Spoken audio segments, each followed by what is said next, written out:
Okay. Have a good day, everyone, a good morning and a good evening to some of you. Welcome to this webinar that we organize from Ghent, Belgium, on the topic of value-based healthcare. And we have tried it in dermatology and we'll share with you our journey. You can go to the next slide.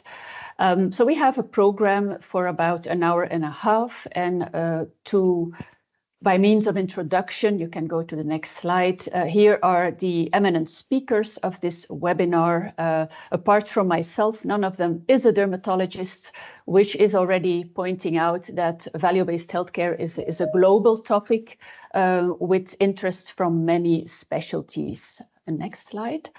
Some housekeeping rules. So your camera should be turned off and your microphone on mute. And there is the option in Teams to use the question and answer function to ask questions that we will address at the end. Also use the chat if you have any technical issues. There is someone helping you there.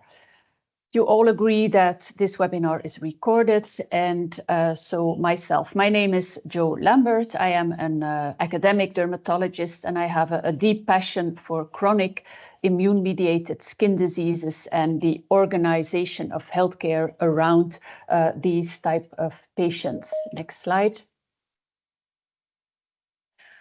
So a bit our story. You see here our clinical team in Ghent, and we all went through a journey of diseases that become more and more known in terms of pathogenesis. And for instance, psoriasis is more and more seen as a systemic disease. And on the left-hand side, you see that there is also a major breakthrough in types of therapies. And I decided to take more time for our patients because of this complexity, and our team concept clinic around psoriasis patients, we have called it PSO Plus. Next slide. And there was a why to this PSO Plus. So already in 2012, we started restructuring our electronic health records because I thought we need a lot of data on these patients. We need more time and personnel to collect those data and also to listen to the patients. And we also put more emphasis on educating the patients, so elevating the health literacy. And moreover, care is not something like points in time, but actually we created a communication channel so that patients were able to contact us in between the consultations. So we also installed a hub and spoke, and what we actually saw is, to the referral departments, what we saw is that we got better results with our patients. And the next slide. But we got the criticism that we do use a lot of resources around this type of patient. And I was like, yeah, we use a lot of resources, but actually I know, and we have more or less shown that we create more value for the patient. But actually, how can we prove that? Can you go back? How can we prove that? What is the right balance between outcomes and costs? And this is what the project is about. Which outcomes do exactly depict what is the value we bring to our patients? So that was a kind of problem that we encountered. And in 2017, I came across the concept of value-based healthcare. I very much like the sentence of Michael Porter, who developed this paradigm. We should strive to create maximum value possible for patients. He's an economist. Next slide. And he gives courses. I went to that course. Next slide. Around value-based healthcare. And what appealed to me very highly is that indeed in healthcare, what we often see is that in hospitals, in practices, there are islands of improvements, like partially some digitization or a safety project, for instance. But actually, no one is looking in a holistic manner to really restructure the whole healthcare delivery system around the patient. So he said we have to move away from islands of improvement. Yes. And his paradigm, it will come back several times in this webinar, is actually look at a condition, not at a single intervention. In psoriasis, for instance, don't just look at what is the effect of biologicals, but look at the overall full cycle of care for your patients, which should be multidimensional, as I addressed in the beginning. And you have to strive for value, and the value should include what matters most to patients, not just to clinicians.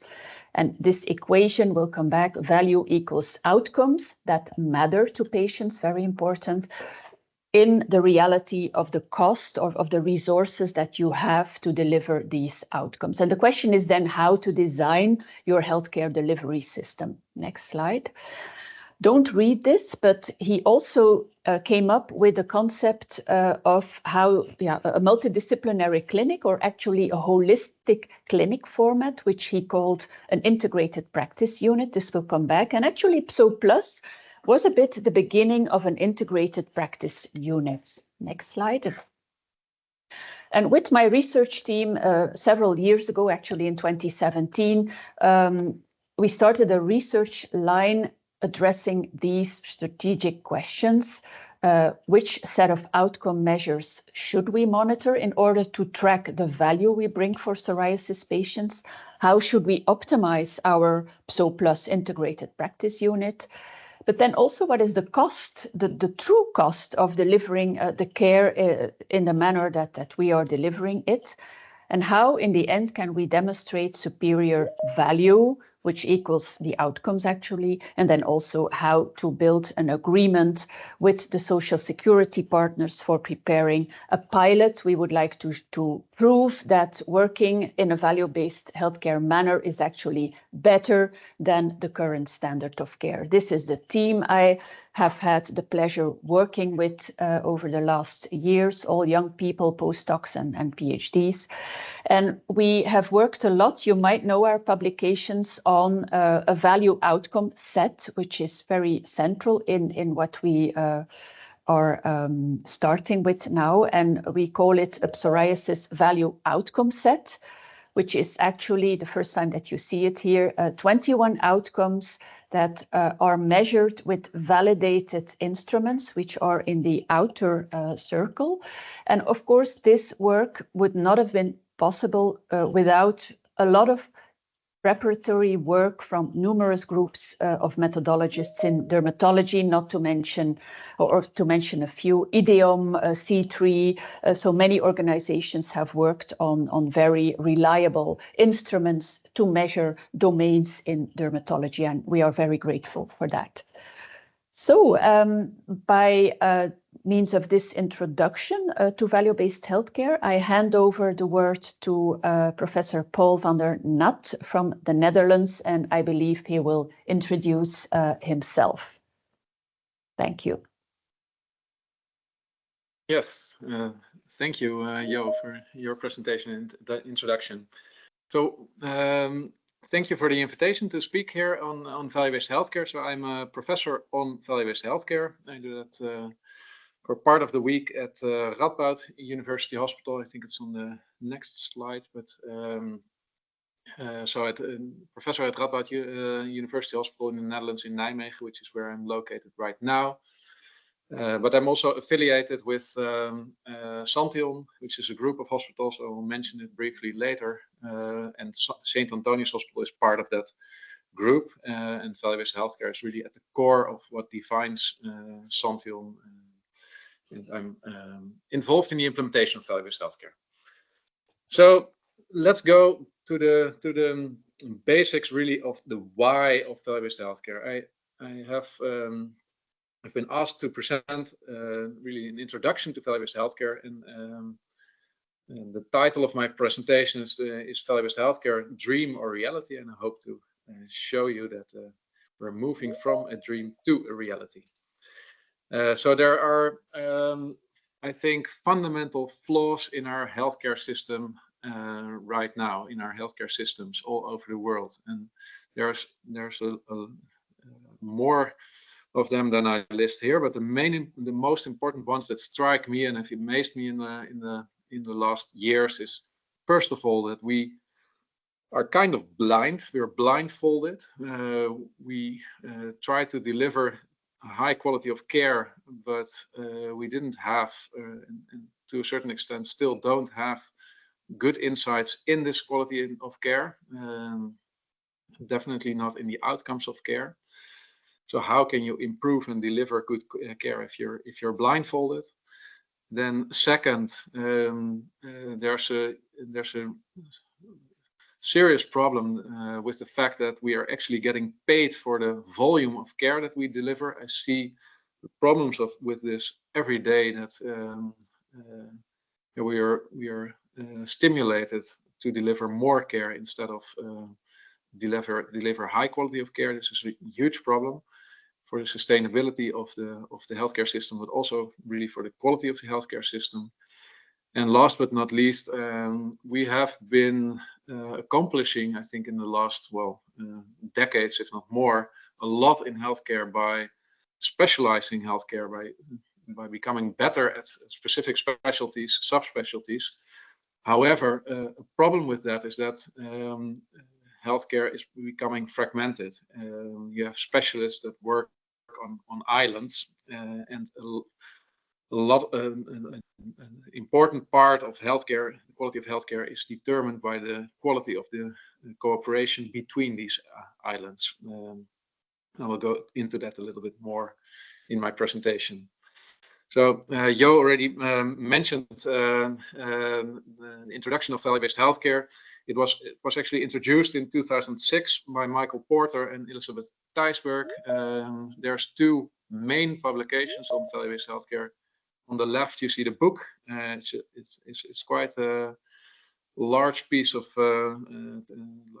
work to read, but on the right is the 5-page summary of that, which I can really recommend. It's from 2010 in the New England Journal of Medicine. It's an easy read, but very, very well written. Next slide, please. We've seen a growing focus on value-based healthcare in the last decade or so. And on the left-hand side, you see the number of scientific publications related to value-based healthcare from the very start of value-based healthcare. So you see that from 2006 on, there was not so much attention in let's say, the scientific community for value-based healthcare, but starting from 2010, this really started to change, and it's growing ever since. 2021 in this review was included the half of the year, so it's not that it's going down again, to be clear on that. And on the right-hand side, you can see just a selection of organizations that play a role in the development of value-based healthcare. There's ICHOM. I will mention a little bit more on that later, but there's also the New England Catalyst, which I expect you are aware of, the new sub-journal of the New England, which has really value-based healthcare at the fundament of why it was started, and several initiatives that stimulate value-based healthcare development, both in Europe and recently also in the Americas. Next slide, please. And I want to go over a little bit on the definition of value-based healthcare. And the good thing is that value-based healthcare, in theory, is really simple, and it was mentioned already by Professor Lambert what value-based healthcare is, but I want to stress these points, so I'll go over them again. The principles for value-based healthcare really put value at the center of healthcare, and value being defined as a set of outcomes that are important, that matter to patients, related to the total costs of delivering these outcomes over the full cycle of care. Value-based healthcare focuses really at patient groups, patients with a specific medical condition, and focus on the full cycle of care. So it's not, value is not determined by one specialty, but requires cooperation and view on the full cycle of care, which includes typically also various specialties and also various organizations for one single patient group. And an important message that was was given along with the introduction of value-based healthcare is that if you want to implement value-based healthcare, please start by measuring and focusing on the improving of the outcomes. And the belief is, and I say that deliberately, that if you focus on outcomes, also the costs will go down. We've seen in the past years several examples that is actually happening. Next slide, please. So the previous slide, that was really the theory of value-based healthcare. There is a little bit more, but not much more. So you can now say that you know what value-based healthcare is if you have not already seen presentations or read about this topic. However, the implementation of value-based healthcare requires a lot of work. And so if you really put patient value at the center, you really want to organize care around this concept, around patient groups for the full cycle of care, that influences and touches on nearly everything in healthcare. So here you can see the strategic agenda for the implementation of value-based healthcare. Given the fact that we only have 20 minutes to discuss developments of value-based healthcare, I will go through a number of these, but of course not all of them. I will address 1, 2, 4, 8, and 9 of these topics, and I will discuss them in the coming slides. Maybe move to the next one. So outcomes are put central and in value-based healthcare. And this is actually introduced as a really interesting new opportunity, because outcomes, what matters to patients, doesn't really differ whether you're being treated in the Netherlands, Belgium, Singapore, or the United States. The most important outcomes are the same. And that was the basis, the fundament of starting the ICHOM initiative, the International Consortium for Health Outcomes Measurement. It's also an initiative started, among others, by Michael Porter himself. Okay, maybe you can click. So what they do is they develop standard sets for specific patient groups, standard sets of outcome measures, much like or similar to the standard set that Professor Lambert showed in her presentation. And the good thing of having a standard set of outcomes is that you can also compare between institutes, between countries, and which can facilitate learning. And maybe you can click a little bit more, because there's a number of pop-ups here. So we've in the past I've been involved, and from Santion we've been involved in the development of a large number of these kind of standard sets, which are now being used in individual institutes, but also for benchmarking purposes at the national level and also at an international level. Next slide, please. Then I want to go into the topic of how can you actually use these outcomes, because measuring these outcomes is one thing, but actually using them, that's where it starts becoming really exciting and useful. And I want to give Santion as an example. So Santion is a learning system of 7 teaching hospitals in the Netherlands, and they're spread out over the country. That's an important thing to note, because that means that we're not in competition with each other, and we can take the liberty. We're free to compare with each other to discuss quality of care. Next slide, please. What we do is that we've set up an improvement cycle across these 7 hospitals, where we create teams in each of the individual hospitals, multidisciplinary teams. We measure outcomes, also other indicators I will show later on, and we interpret that data. We look at the trends in time, we look at the differences between the hospitals, and based on that, we learn from each other. We take, we copy, proudly copy good practices from each other to improve as a group. Next slide, please. This is an example from breast cancer care of the type of indicators that we measure. So it's not only outcome measures, but also involves cost drivers and process measures. Next slide, please.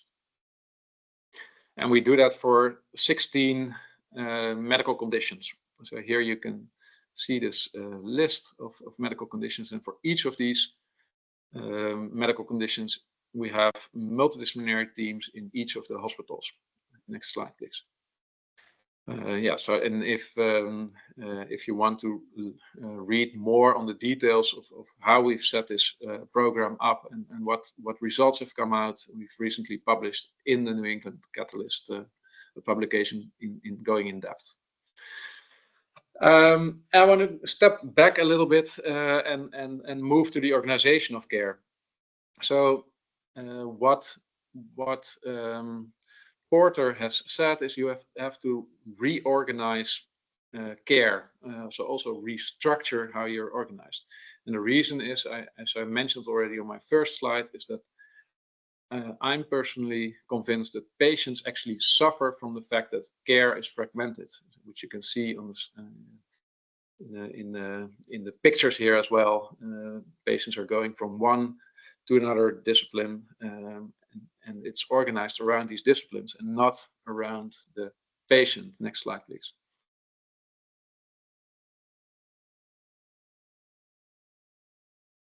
Next slide, please. Yes, thank you. What Porter suggested is to organize care around integrated or integrated practice units. It was already mentioned by Professor Lambert, and the idea of an integrated practice unit is that you really organize care around a specific patient group, a specific medical condition. For instance, breast cancer care. And everyone involved in the care for this patient group is part of this unit. And this unit has full responsibility for outcomes, for costs, for profit and loss. People are hired within this unit. That was his suggestion, his vision. Next slide, please. And the difficulty with the number of things that Porter came up with is that he's really a visionary. So that was his idea of how healthcare should be organized, of him and Thijsberg. However, it was not implemented in practice yet. So in reality, and this is the most technical, most difficult slide I will present. So please relax after this slide. So what you see here is that there's actually different types of condition-based organization of care. And what this reflects is that when hospitals are moving towards the implementation of value-based healthcare, they try to organize their care more around patient groups, but this is typically not done in a drastic one big bang change. What you see is that typically hospitals start by setting up project teams. This is also what was done within the Santion group, and you see that illustrated here on the left top, where you see hospital care with the vertical silos and disciplines, and you have project teams in the dotted rectangular shapes going straight through that, with teams representing patient groups, and they can also, of course, include the care chain partners. And you see that hospitals that move a little bit further, they move with this concept, they move from one in the direction of four, so more formal organization of care around patient groups. And I think, as Professor Lambert mentions, the So Plus initiative is very much working towards this integrated practice unit setup, as illustrated here with the third archetype. Next slide, please. And then for something completely different, I wanted to show you a little bit of the work that is being done on value-based healthcare, the concept that it entails, and what is needed to implement value-based healthcare. And I cannot skip the cultural change that is really at the heart of value-based healthcare. So there's a lot of work on value-based healthcare implementation that is very technical. how to measure outcomes, how to structure an organization, how to set up an improvement cycle, how to do the contracting, the value-based payment. However, it all starts and is all very much dependent on whether or not you succeed to realize a cultural change. And the cultural change, it involves a number of topics, which I've listed here, some examples of it. One of the most important is that people involved in healthcare feel responsible for the entire care process, not only for their individual part of the process. So shared responsibility for this patient group and the outcomes that for the total process, which is really different from the way healthcare was set up. And value-based healthcare also introduces a change from delivering care to having more focus also on continuously improving care. In addition, it naturally introduces, even though it was not described by Porter originally, a change from a hierarchical situation to more flat, decentralized organizations around patient groups. And I think these IPUs, or the multidisciplinary teams, they really are the fundament of value-based healthcare and the success. Then, can you go back? I think I still have 3 minutes, right? Is that correct? Do I still have 3? Thank you. Another important element of value-based healthcare is the change from a closed system to very much open and transparent reporting. So organizations that implement value-based healthcare, they are really spending time on publishing outcomes and showing outcomes to patients, which is really also a change in the way healthcare is set up. And what we've seen over the last decade is that the implementation of value-based healthcare requires organizations to be learning organizations. So it's not that you have a manual which says how you have to implement value-based healthcare and follow each of these steps. No, it really takes a longer focus and experimenting with what works and what doesn't work. Maybe the last 2 points is that I think maybe this would also have happened without value-based healthcare, but what I've seen is that data and measuring quality of care was, when I started working in healthcare 15 years ago, was seen mostly as an administrative burden, as something to check whether hospitals are doing a good job. And now we are in a situation where data analysts and the use of data is really fundamental, and data analysts are seen as a key member of these teams, which I think is a very positive change. And one of the changes that are, at least in the Netherlands, are going on right now is that value-based healthcare also requires a different focus, from moving from an organizational responsibility to regional responsibility. So how to set up healthcare in a way that value is delivered really at a regional level. Next slide, please. So that was a very short overview of developments and theory and implementation of value-based healthcare. And I hope I have convinced you that value-based healthcare was a dream, was a vision, but is definitely becoming a reality with still a lot of work to be done. Thank you. Thank you so much, Paul. This was really indeed short enough, very good overview of value-based healthcare. I remember that you say from fragmentation to transparent, more flat organizations with a lot of feedback cycles based on data collection. And exactly, I will move on together with my co-speaker, Professor Roodhoofd. He's an economist, I am the dermatologist, so I will talk about outcomes and how to set up an outcome set, and he will talk about cost. So you can go to the next slide, because this is for the next half hour.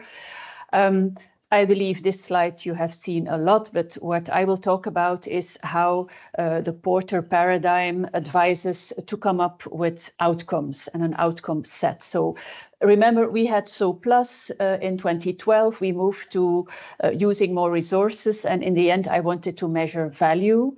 You can go to the next slide. I wanted to measure value in terms of measuring outcomes. And I came across, or we came across, the fact that for psoriasis in 2017, there was no outcome set that we could use for clinical practice. We all know that there are outcome sets for a clinical trial environment and for registries, but this is different. This is about an outcome set to use in clinical practice to immediately steer how good you are with your patients. And I literally took a slide from Michael Porter from his course. We are allowed to use them. And so he says outcomes should be measured by condition. That's clear. Let's say psoriasis, for instance, and not for only part of that condition, like you could say knee prosthesis, knee replacement. You should not only look at how good the surgery went, but also how good the preparation and the rehabilitation period went over in the full cycle of care. So outcomes should always be multidimensional and include not just the medical part, but also what matters to patients. So it's a combination of patient-reported outcomes, but also outcomes that are important from a medical point of view. Full cycle of care. And can you go back? So outcomes should be standardized for each condition. And that's what we strive for with the project I will present at the end. It should be standardized so that every center starts using the same outcome set, because only from that point you can learn and improve and compare, benchmark, etc. Next slide. And Paul has already mentioned ICHOM, and ICHOM has a yearly conference where it might be interesting to go to. And for instance, for psoriasis, we use Psoriasis Area and Severity Index, which is a disease severity instrument. But of course, this is not sufficient to use as the only outcome, as we know, because a patient does not think in terms of PASI scores. Next slide. And ICHOM has a methodology. We might use it, or we definitely will do the same, or at least respect what they come up with when we have to set up an outcome measurement set. And they have done so. You can click again for several diseases already, which are also of a chronic nature. Can you click? Next slide. Chronic nature, like diabetes, for instance, they have an outcome set which could resemble much a one for instance, chronic immune-mediated skin diseases. Next slide. So the outcome set, as I said, we didn't have it in 2016, and that's why in 2019 we started doing a patient relevant outcome systematic review of literature. And so literature that included the voice of patients. And from that point, we came up with a proposal for a value-based outcome set for psoriasis that I have shown you in the beginning. And 2/3 of the domains are reported by patients, and 1/3 is reported by a medical doctor or healthcare professional. And we also showed it to a Belgian representative group of patients, and they did a ranking exercise, for instance. And they also started using the instruments that we had selected to measure those outcomes. And it's published. And what we are doing now very locally is we start measuring that outcome set very locally. It's a Belgian project. And of course, what we dream of is to have this outcome set be checked again by an international group, people that are attending right now, amongst others, to have an international consensus in collaboration with the International Psoriasis Council and the International Federation of Psoriasis of Patient Associations. Next slide. So when we have this PSO-VOS, as we call it, the value outcome set, it allows us to measure how much value we bring to our psoriasis patients in our practice, which it resembles an IPU, but it might also be that you work in a totally different way. And yet with this outcome set, you can measure how much value you bring to your patients. This allows you to start improvement cycles. Can you go back? Yeah. It allows you to benchmark also with other practices. And as I said, we are measuring it now, and you can see the project in clinicaltrial.gov under this number. And the next slide.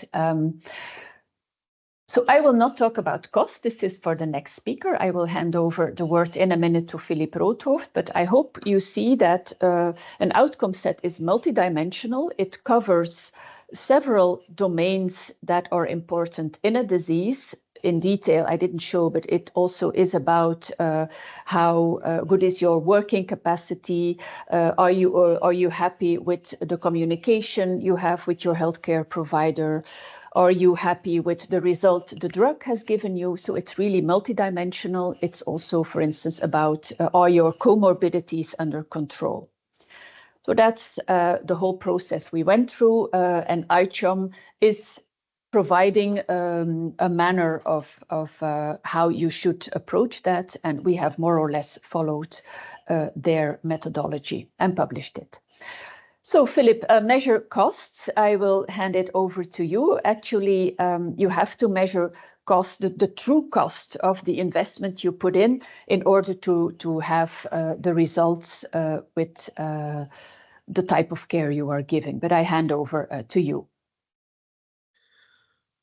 Okay, thank you very much, Jo. So what I will do is I will discuss a methodology to create more transparency on the cost structure of patients, and let's apply it to psoriasis patients in the IPU setting in Ghent, Jo. This is work that I did together with, and the three persons are also here in the webinar with Brecht Cardoen, with Joke Borzé, with Erin Roman, and we also apply this technique to other medical conditions in other hospitals. I think up till now we agree that value has been defined, and that value has been defined as outcomes over costs. And I saw in Paul's presentation a lot on outcomes, in Jo's presentation a lot of outcomes, and it's now the first time that we discuss the cost part. And if we discuss the cost part and we follow the philosophy, then we should be able to calculate the cost of a medical condition in the full cycle of care. So this means that the unit of analysis in our cost transparency system should be the patient. So the full question is, what is the total cost of a patient for the treatment over the full cycle of care of that patient? And let's now give the overall idea, and let's also do some kind of first application to the psoriasis setting in an integrated practice unit. So you see here, time-driven activity-based costing. Activity-based means that it will be based on activities, it will be based on processes, and time-driven is a specific type of activity-based costing system. Yeah, maybe for your interest, my background is a financial background, and I also apply those ideas of costing, cost transparency in all kinds of environments. We call this management accounting. And what is management accounting? Management accounting is internal reporting in organizations. And you see time-driven activity-based costing is a management accounting technique. A management accounting technique, I think we were the first to publish an application of time-driven activity-based costing in healthcare some 15 years ago. And if I would show you the evolution of number of publications in healthcare journal, there is indeed an important increase over the previous years. We will go into the details. We basically need two elements. The first element is we need a time estimate of each of the activities that we perform for patients. So there are two important words. The first word is activities, so we'll need to make a list of activities. And the second word is time. And later on, I will show you how we can do this.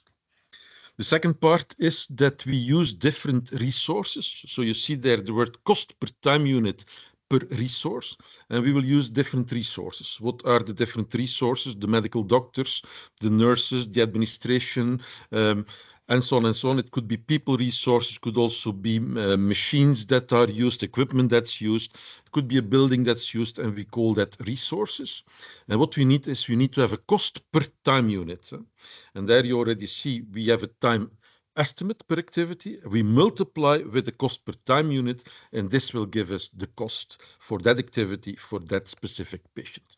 But I try to explain this a little bit more in detail later on. What's important, and Jo mentioned this already, is that we calculate a cost, and the cost is not the same as the claim or the reimbursement. We have here the true cost of the treatment, and so time-driven ABC will give us the opportunity to go for the true cost of a treatment. And why is time-driven activity-based costing that interesting in healthcare? And you see there the different elements at the bottom.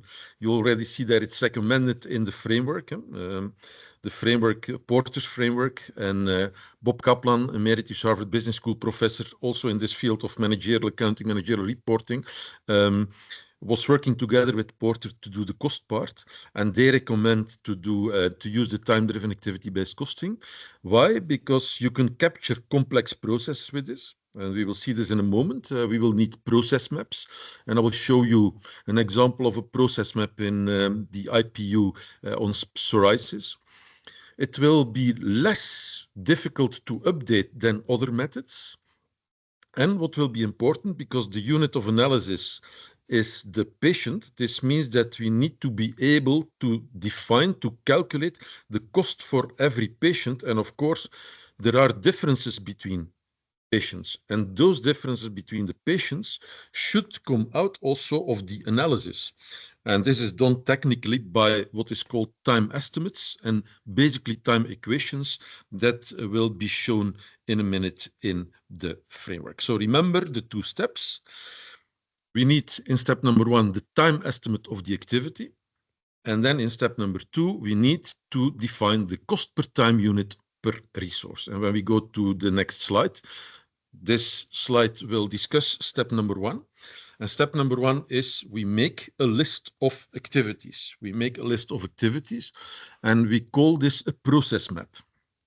So in a minute, we will show you a potential process map for a psoriasis patient in Ghent. And we make indeed what's called process maps. This means that, you see it in the second bullet point, that we will display all possible treatment pathways. And the word is time-driven activity-based costing. Time-driven activity-based costing means that we need to know the activities. That's one element that will come back in the process map.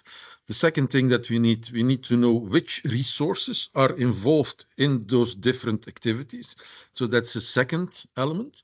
And a third element will be that we need times. So we have activities, the resources linked to those activities, and we have times. And then there are two ways to what is called here time estimates, to estimate the time for an activity. And the two ways are, more in general, or we measure time for every individual patient. That could be one. And in our analysis for psoriasis, we do this for the time measurements for the derma consults.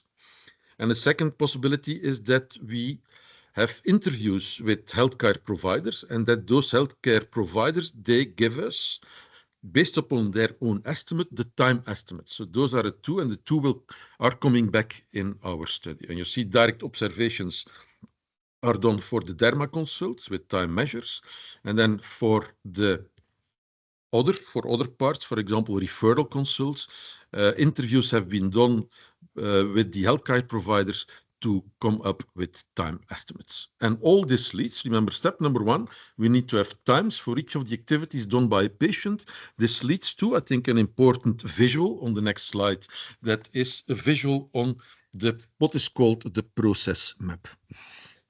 Okay, this is a slide full of information. And let's stand still a little bit with this type of information, but this slide shows you the process map of the integrated practice unit. What is included there? If we go to the bottom of the slide, you see there, first of all, the patient's pathway is included. So the patient pathway starts top left, and you see all the steps. The process map gives all the steps, and the steps we also call this the activities. So this is taking place, all the activities taking place. In some of the activities, the patient is involved, and in some of the activities, the patient is not involved. And this is included in this process map. So that's the first part. The second part that's included is the location. Because, of course, if we look at the cost of the buildings and so on, the location will also play a role. And there you see the location for the derma unit as one color. Other activities take place in the hospital, it's another color, and other take place in the lab, and that's still another color. That's the location. The third part that's important is the resources that are involved. And you see here the resources involved, the receptionist, the nurse is in green, receptionist of the hospital, and so on, and you see all the colors. So if we use that logic, we can define the process map. And this is an overall process map. This is not patient specific. So later on, when we want to know the cost of a specific patient, we need to indicate what's the process map for that patient. But here you see, for example, in general, the patient makes an appointment. Top left, there it all starts. Okay, what you see then is there is a preparation done by the administration that's in the derma unit. You see there the color at the bottom is white, so this is an administrative assistant doing this. And you see there 5, and 5 means that this is the estimate, the time that that person spends on that activity. And so that's how we continue. The GP consults for a blood test. And then you see that we go to the nurse. Admin nurse, 4 minutes, with registration at reception, 2 minutes from the derma, and so on and so on. And that's the way it continues.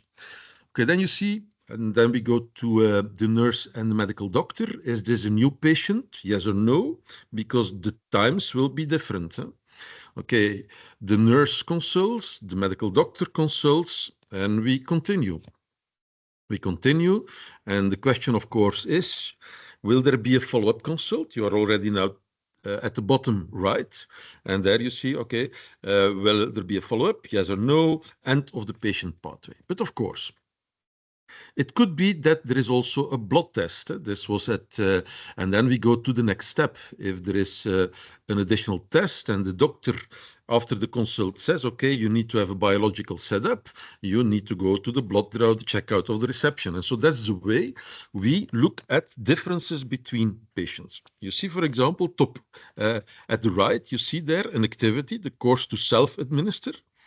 And there you see 2 resources that are linked to that. The first one is the nurse hospital, 30 minutes, and the second one is dermatologist, takes 3 minutes. So this means that sometimes different resources can be involved in one of the activities. We have different parts. Maybe what's also interesting in the integrated practice unit is the third layer. And you see in the third layer, there is could be a referral to another department. Because, of course, if we want to know the full cost, the real cost, the actual cost of a patient in an IPU setting, then there could be referrals. You see all kinds of different referrals. And there you see, for example, rheumatologist, you see there a plus. What is a plus sign? A plus sign means that we have more detailed process maps. So for some of the activities over here, we have more detailed process maps to do, to make the overview and later on to do the calculations for the cost of each of the patients. So this is what is called a process map. This is the overall process map. The overall process map, once again, consisting of, first of all, the activities. That's why it's called activity-based costing. Linking the different resources to the activities. And then also putting minutes for each of the different resources. That's the overall idea. What we do not yet have at this moment in time, we do not yet have the costs for a minute, because, for example, there is the receptionist of the dermatology unit. This is the first color, the pink color. You see there 2 minutes at the moment of registration, but then we still are confronted with the following question. What is now the cost per minute? What is the cost per minute of a nurse? What's the cost per minute of a receptionist? What's the cost per minute of a medical doctor? And that's step number 2. So step number 1 was this step. We have now the activities, we make the process map, we link each of the resources to the different parts of the process. We have times, the times are based on observations, measurement, or are based on estimates. And then we can come to the next step, that's on the next slide, and that next step is how do we now calculate then the cost per minute or the cost per hour for each of the resources.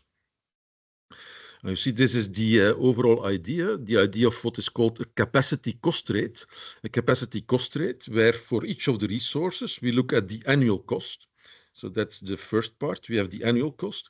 And then we need to define the annual cost by what is called the practical capacity. Okay, let's focus a little bit on those two, because the annual cost divided by the practical capacity gives us, of course, the cost per time unit. In this case, could be the cost per minute for each of the resources. And we need for that 2 parts. The first part is the annual cost.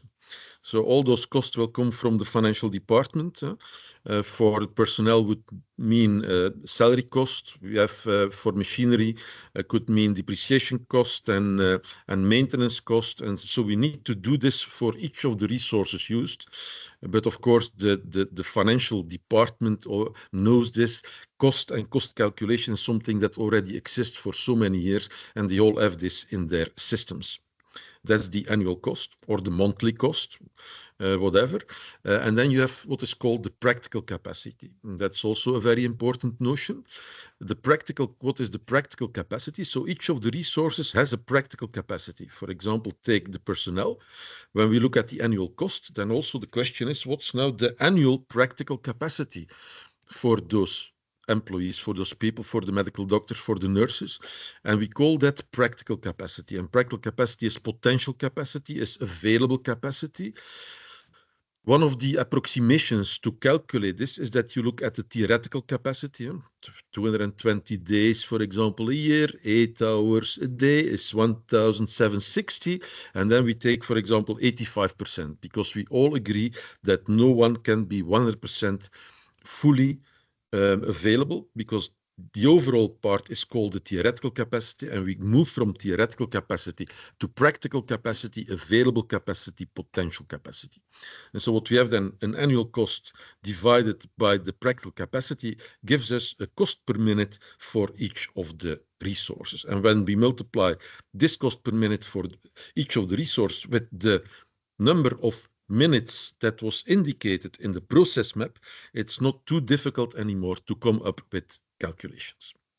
And I think the last 2 slides, they show you an example on how this can be done. So this is an example for one specific patient. And of course, what we need to know is what's happening with that patient. And you see here in yellow what's happening with the patient. So you see the patient makes an appointment, okay, administration, the GP consult for the blood test, we go to the nurse, registration at reception. It's a new patient, goes to the consult with the nurse and then to the doctor. Okay, after the consult with the doctor, you see the yellow lines. Is this a biological setup? Oh no, that's not a biological setup. So there is a checkout at the reception, but there is a light therapy. You see yes or no light therapy? Yes, no light therapy. We go to the administration. Is there an urgent question? No. Is it a complex case? No, but there is a referral. And the referral is a referral to the dermatologist. And so what you see here is that we already can calculate now for each of the activities. You see there 5 minutes administrative preparation, 5 minutes of the administrative assistant, times the cost per minute for that assistant.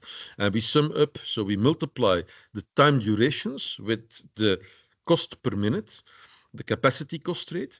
And doing this, you see already that for this specific patient, that the total cost of the derma consult is 88.8. When it would be a patient with other characteristics, the cost would be different. Of course, we are in a setting of an integrated practice unit.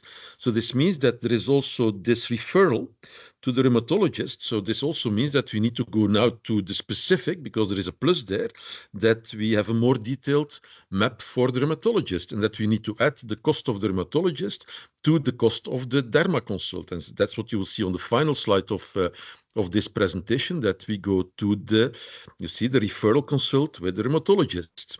And you see the same here. You see the same. We have a mapping of the different activities in the process map. We also have, you see, the patient, is the patient involved or not? We have the location. So this takes place in the hospital, a laboratory.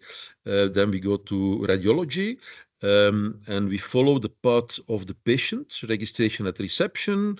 There's a new patient. We prepare the consult. There is consultation, admin after the consultation. Is there a blood test needed? No. Imaging needed? Yes. Oh, an MRI is taken, and so on and so on. We follow all of this.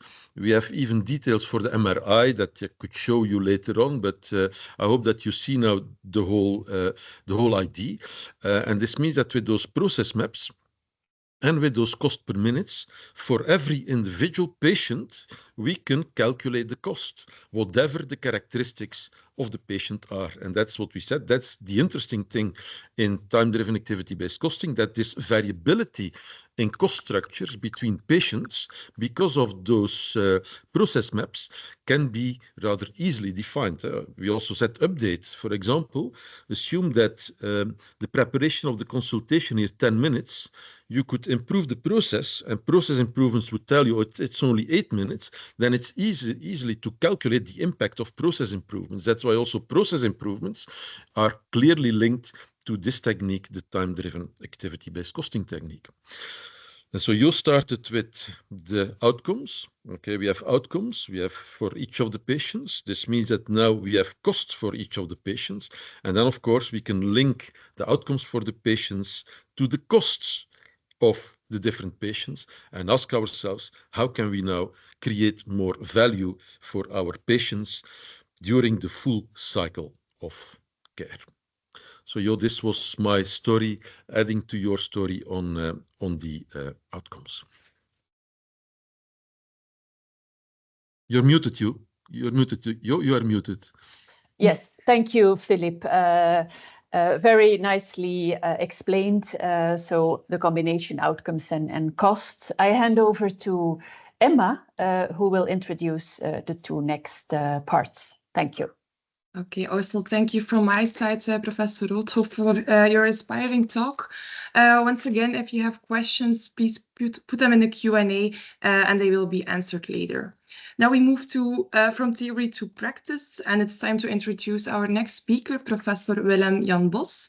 He is known for his extensive contributions in the field of nephrology and is also chair in the Linnean Initiative for Value-Based Healthcare Implementation in the Netherlands. Professor Willem Jan Bos could not join us today, but he took the liberty to record his talk about use of outcome data to improve care in nephrology.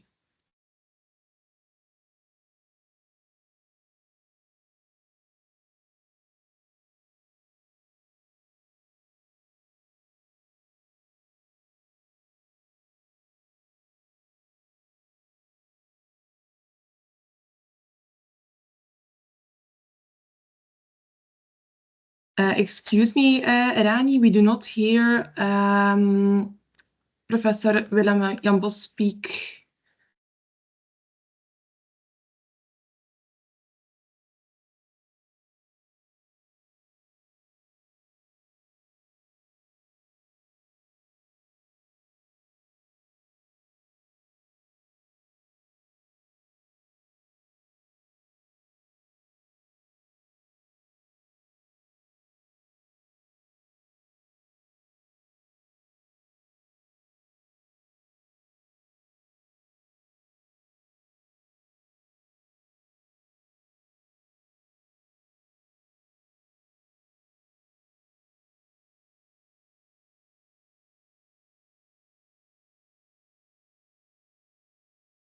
Still nothing, I'm afraid.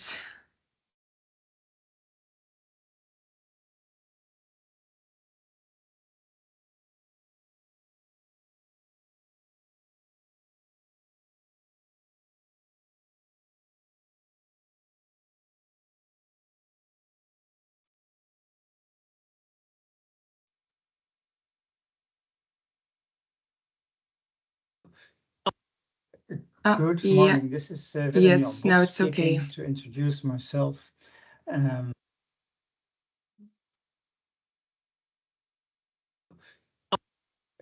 Good morning. This is Willem Jan Bos speaking to introduce myself. I'm a nephrologist working in 2 hospitals in a regular practice in the St. Antonius Hospital in Utrecht with a professorship in nephrology outcomes of care at Leiden University Medical Hospital. Today, I'm going to take you along in the use of outcome data both in nephrology and the use of outcome data both to improve healthcare, nephrology care, and to personalize the same care. But let's first have a look at the challenges we all face.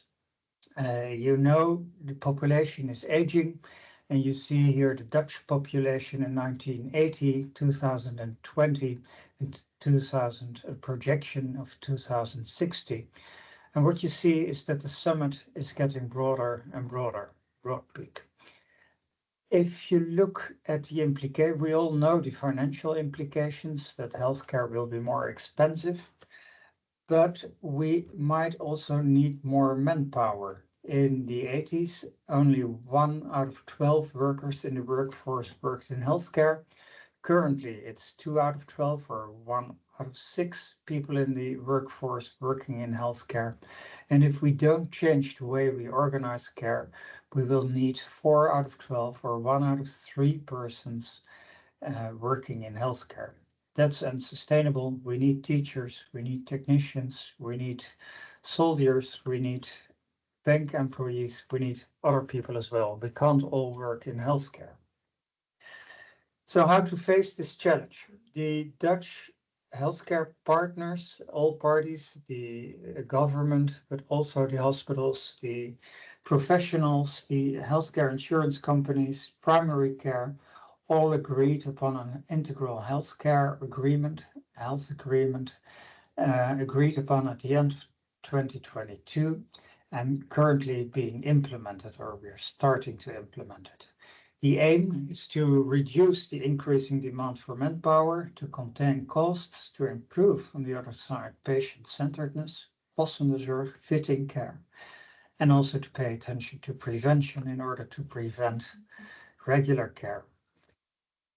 To reach these aims, the government invests 2 billion euros, and it's up to the hospital, to regions to take initiatives.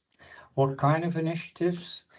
The government stimulates quality registries to increase the quality, and that's a point I'm going to address today.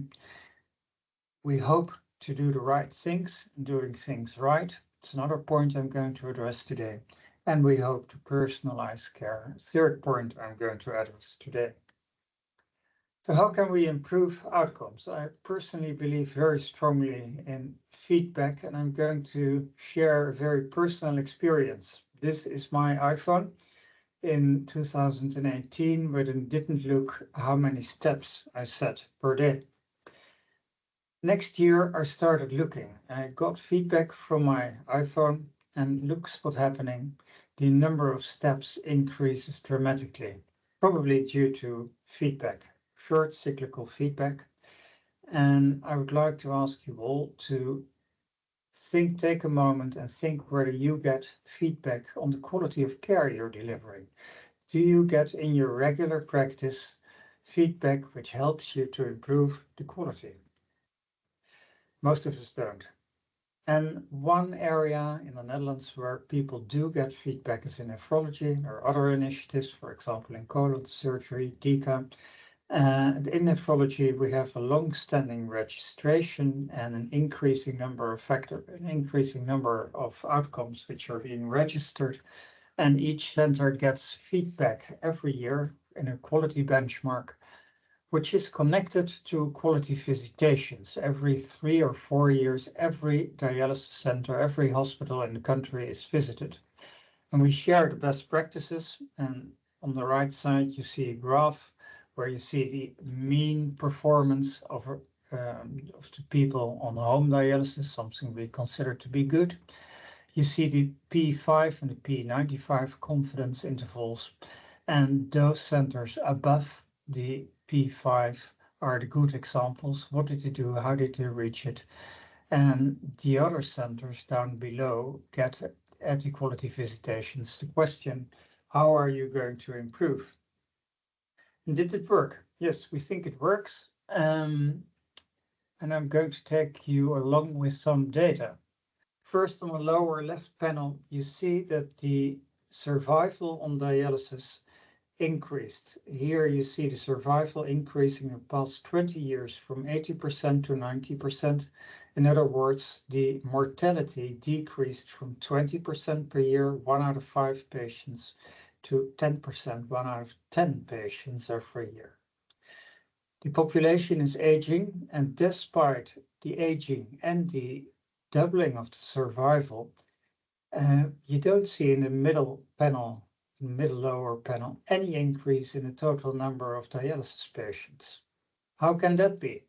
Well, that's due to the fact that the inflow in dialysis decreased for the older population. And I'm showing you the data per million of patients at risk. There has been a decrease in inflow in dialysis of 50%, both for the 75 plus category and the category of 65 to 75. And in the same time, we managed to increase the number of kidney transplantations. And this reduction in inflow and the increase in outflow from dialysis, the increased numbers of kidney transplantations, made it possible not to increase the total number of dialysis patients, which would have, and it probably saved hundreds of millions of euros in the Netherlands alone. So making a next step, how to use the same outcome data in the office. Part of the registration since 4 years is our PROMS, patient-reported outcome measures. We use them as part of the registration, but we also use them in direct patient care in the office. And some of the do's and don'ts, patients are willing to fill out PROMS if you as a physician or as a nurse discuss the outcomes in the office and play an active role. And it can help you very much in agenda setting. For example, in kidney disease, people might feel shortness of breath, they might feel itching, they might feel tiredness. And together with the patient, I used to take a look at the answers they provided and set the agenda for the coming visit, the outpatient visit. And this way we can both use the data in the quality registration and in direct patient care, personalizing care. Another way to personalize care is to use the same data in a decision aid, especially when people are approaching kidney failure, the moment that you either need dialysis, peritoneal dialysis, hemodialysis in hospital, at home, or a transplantation, or people might also choose conservative care, foregoing dialysis. You need to make a huge decision. There are large differences between the different treatment techniques. All have different impact on the personal life of patients, and not all patients want every treatment. And preferences differ considerably. What we did is we joined forces with the Dutch Kidney Patient Federation and together designed a decision aid on kidney disease treatment, where we first articulate the need to take a decision. Then the patient is going to the online decision aid and articulates his own preferences together with a lot of information, both on the way the technique works works, but also on the outcome data, as you see in the right panel, where we show survival data for patients of different ages. What do patients think of this technique? Well, they really like it. And 77% really used it. 82% considered it a very adequate website. And surprising, 22% didn't want to see the hard outcome data, but 99% of the users recommends it to other patients. And remarkably, the average time spent in the decision aid by a single patient is 80 minutes. Just take a moment and consider whether you ever visited a website for 80 minutes. What do we see? We see more active treatment choices, choice for transplantation. And on the other hand, we see also more patients choosing for conservative care, choosing to forego dialysis. And we see a reduction in the regret of the choice patients made, a reduction in regret from 25, which is not too high anyway, to 15%.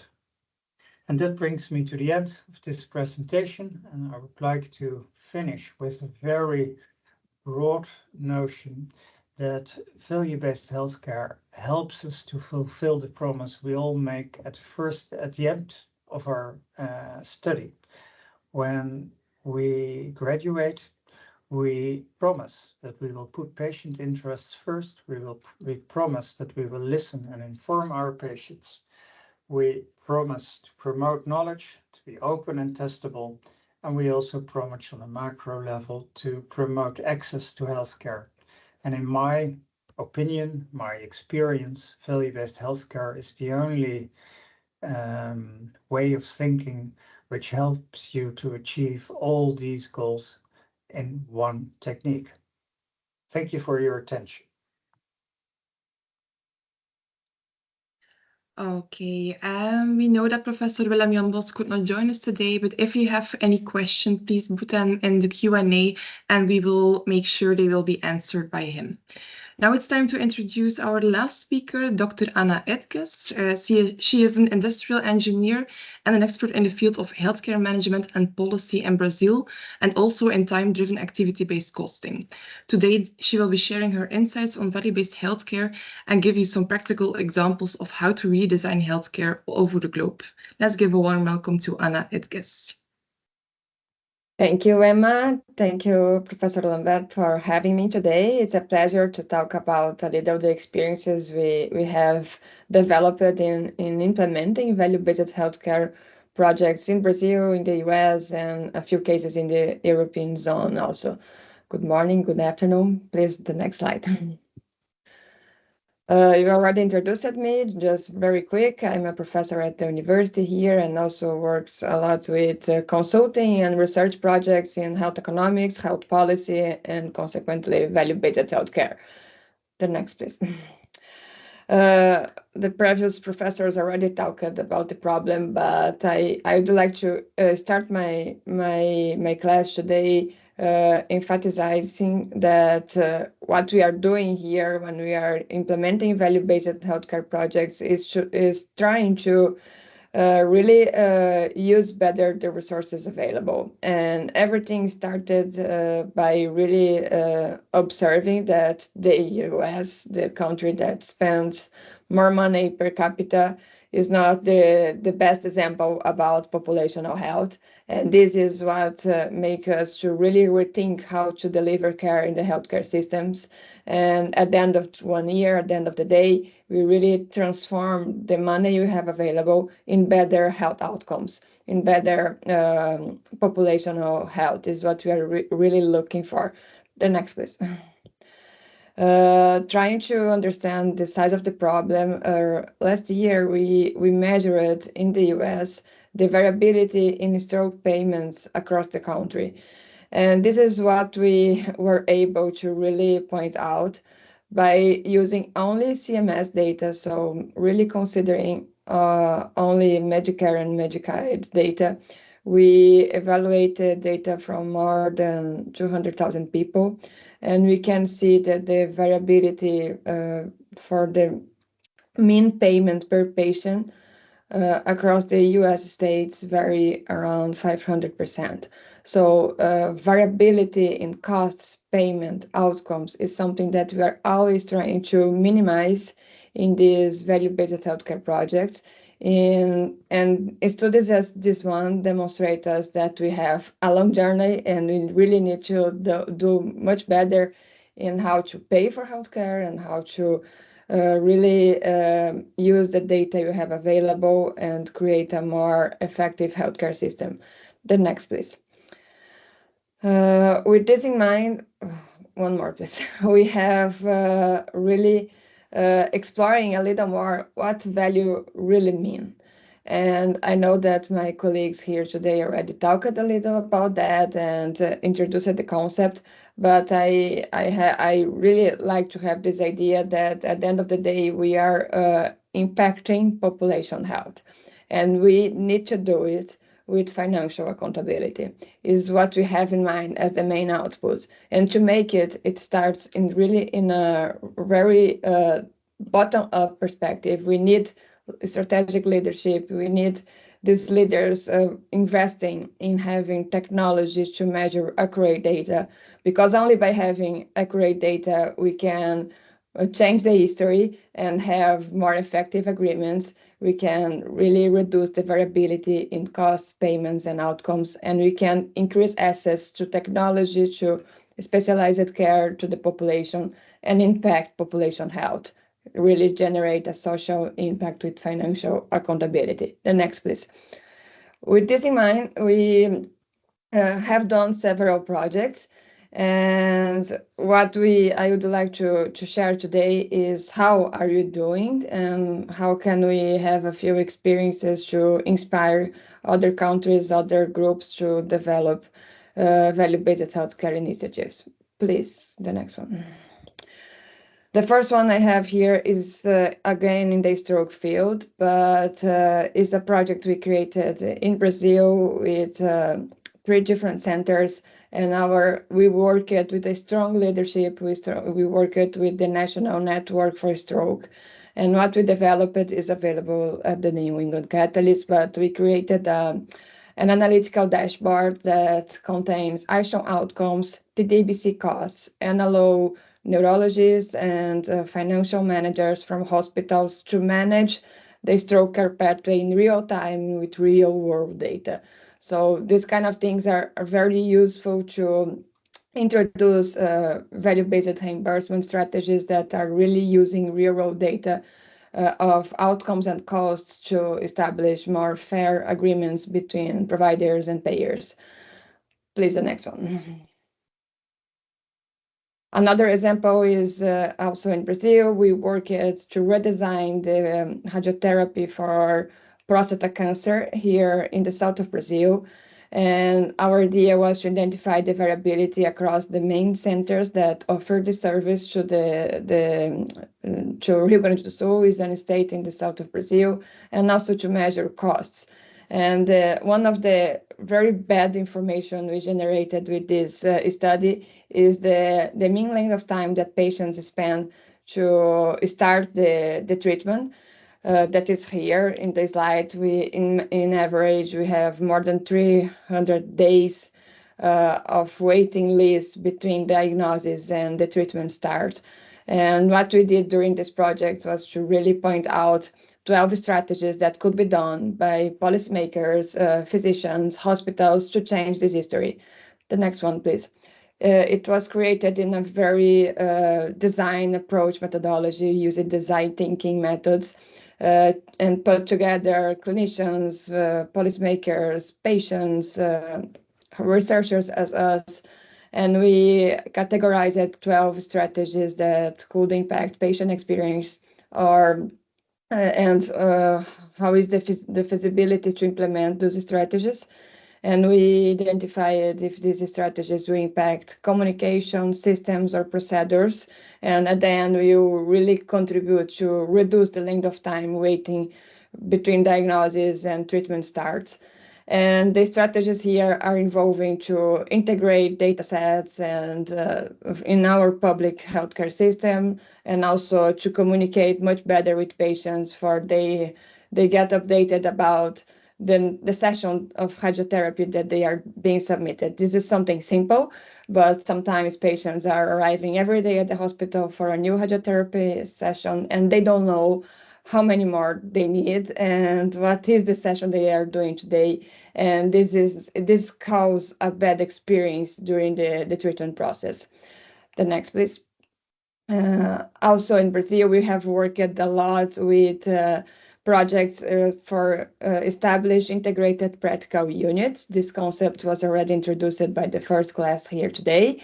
And in these projects, we have worked with pharmaceutical industry, huge providers in our country, payers. So we are putting everybody together on the same table and creating new services, new way to deliver healthcare service in our country. This example here is an integrated practical unit involving payers, providers, the pharma industry, consulting as us in creating this project for preventive care in cardiovascular field. This is something that nowadays the patient that suffered a heart attack or a stroke, probably after this event is submitted to a cardiologist and is not in an integrated system. And what we are creating is to really deliver, to offer to our society a program that is super integrated and can deliver a better care. The next, please. In the US, a lot of examples of value reimbursement strategies being introduced, not only by CMS. This paper in New England Catalyst is very nice because it's really reporting all the history in value-based payments that CMS already introduced. And also we have a lot of examples in the private market, and this systematic review is consolidating a lot of strategies already implemented. The next, please. And also a lot of works and projects that are being done and are very interesting for small companies from over other countries is to introduce to the US market new technologies. And we work with these value and evidence models where you are not only considering the cost effectiveness of new technologies, but much more considering other domains such as patient experience, equity, facilitating the access to the technology across the country. And the FDA is much more open for this kind of methodologies to incorporate new technologies from European countries, Latin American countries in the US market. The next, please. Please, can you press more? In Portugal, we are developing these projects much more driven to create integrated systems and integrated care pathways. This one is a national project in Portugal focused on obesity care, and is involving 6 hospitals over the country. And we expect to have a digital care pathway for bariatric surgery in a few months. And the idea is that this kind of technology can be available for other European countries as Belgium, Netherlands, and other countries that are here today. The next, please. So how are you doing this kind of projects? We have worked with this leader framework where we always have a strong leadership. We establish effective agreements between all the stakeholders. We measure accurate data. We evaluate the impact of these projects. And at the end, we want to mitigate the risk involved to provide care, high quality care to the population, and really impact the society with financial accountability. The next one, please, and this is my last one. I do believe that we only will really impact the society and have effective value projects if we measure everything and then we have accurate data and we use this data to create a more effective healthcare system. So I know that I am in the limit of time, and thank you very much. I will pass for Professor Lambert. Thank you so much, Anna. Impressive work all over the globe. Thank you. You can go to the next slide. Yes, because we are at the end of this webinar. I will see maybe 30 seconds to answer one question, but to summarize, I hope we have shown you that value-based healthcare is already quite spread, and the system is probably there to stay. So it's good that you know about it. implementing it brings along interesting new insights. What you do is much more documented, and you know what you are doing and you know how you can improve, but also you have a tool to weigh on policymakers. And I believe if we adopt more and more towards the system of value-based healthcare, we will go through a profound change, a long-term change in healthcare. And that's what I was beginning with. We need to look in a more holistic manner, and not in the least in dermatology. So I hope to have introduced value-based healthcare to the dermatology community by this. Maybe the other speakers have read a question in the chat that they rapidly would like to react to. I've tried to answer already a bit in the sake of time. Philip, there was some questions on a cost, from a cost perspective. Yes, there was an interesting question. Can we also extend this methodology towards what's happening outside the hospital? And that's, of course, with respect to transmural care and so on. That's an interesting question. And the answer there is yes. The answer there is yes. So that we have not only the patient journey in the total aspect, but also which part of the journey should be done by which part of the system, and this type of question. So there, the answer is clearly yes, with then a follow-up. How can we then use this to move to value? And that's maybe another interesting, one of the PhD students, Joke, she's here. She's working on, okay, there is now the cost aspect that we have, and we have a multidimensional outcome measurement. And then the question is, how can you come to one value score with the cost consisting of the different steps, the different processes, different activities, and then the multidimensional outcome. And Joke is doing a PhD over there so that this will result in one specific score, and that's a value score. And that's research we are doing now and that we are trying to publish. And this will also be one of the next things we will do once we have sufficient number of patients in our study to look at that value score and to ask ourselves, how can we improve the value for the patients? Yeah, it's a very nice model. I do agree. I have to close here about the question and answers, but maybe next slides. We also do have a question. You can go next. We do have an invitation to a round table, and meanwhile you can definitely email questions to Emma, and she will answer together with the speakers. But we have a kind of round table with the same speakers on November 28th, with the timings that you can read here. It will again be a virtual gathering, so a follow up on this. So on this webinar, okay. So I'm closing here the webinar, but the people that that have joined the webinar for the follow-up of the PSO-VOS project, so the people from International Psoriasis Council and IFPA, they can stay, because I will now move on to the practicalities of the rest of our validation Delphi project. So all the other people, I wish a fine day, and the speakers, of course, I also thank very much, and will be in touch very soon. Thank you.